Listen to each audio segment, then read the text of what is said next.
નમસ્કાર, ડીબી ન્યૂઝમાં આપનું સ્વાગત છે। બોરકંડા ગામે સગીરાની હત્યા કરનાર આરોપીના 4 દિવસના રિમાન્ડ કોર્ટ દ્વારા મંજૂર કરવામાં આવ્યા છે।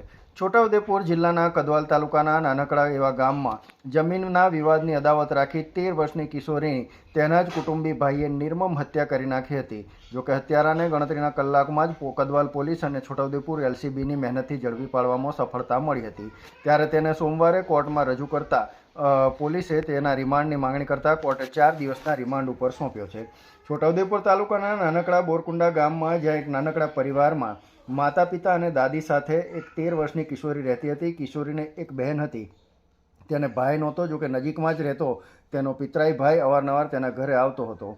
આ પિતરાઈ ભાઈ કિશોરીની હત્યા કરશે તેવી કોઈને શંકા પણ નહોતી, પરંતુ 27 ડિસેમ્બરના રોજ બપોરના સમયે કિશોરીના માતા પિતા ખેતરમાં હતા ત્યારે માતા પિતા ખેતરેથી પરત આવતા કિશોરીની માતાએ સાસુને પોતાની દીકરી અંગે પૂછતા તેનો કોઈ પતો ન જડતા કિશોરીની માતાએ ખાટલા નજીક જઈ અને નજર કરતાં ત્યાં લોહી પડેલું નજરે પડ્યું હતું અને કંઈક અજુગતું બન્યાની શંકા પડતા લોહીના નિશાન જોતા તુવરના ખેતર પાસે જઈ પહોંચ્યા હતા અને ત્યાં જોતાં કિશોરી નો મૃતદેહ મળી આવ્યો હતો, જેને અનેક હથિયારના નિશાનો વાગેલા હતા। ત્યારબાદ પોલીસને જાણ કરવામાં આવતા ગણતરીના કલાકમાં જ પોલીસે પૂછપરછના અંતે આરોપી યુવકને ઝડપી પાડ્યો હતો અને આરોપીને કોર્ટમાં રજૂ કરતા તેને જમીનની વિવાદને લઈ એના કિશોરીની હત્યા કરી હોવાનું કબૂલાત કર્યું હતું। જોકે પોલીસે આરોપીને કોર્ટ સમક્ષ રજૂ કરતા તેના રિમાન્ડની માંગણી કરી હતી અને પોલીસે તેના 4 દિવસના રિમાન્ડ મંજૂર કર્યા હતા।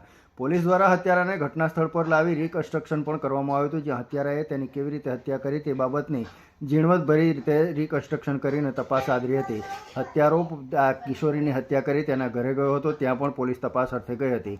માતા પિતા અને બહેનના હત્યારા તેના ભાઈને ફાંસીની સજા થાય તેવી માંગ કરી રહ્યા છે। એક સગા પિતરાઈ ભાઈએ જ જે રીતે ખૂની ખેલ ખેલ્યો તે લઈને આખા ગામની અંદર આ નરાધમ ઉપર લોકો ફિટકાર વરસાવી રહ્યા છે।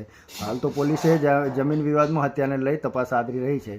કિશોરીના મૃતદેહનું પેનલ ડોક્ટરો દ્વારા પીએમ પણ કરવામાં આવ્યું છે। પીએમ રિપોર્ટમાં શું ખુલાસા થાય છે તે જોવું રહ્યું। Bureau report, Chhota Udepur.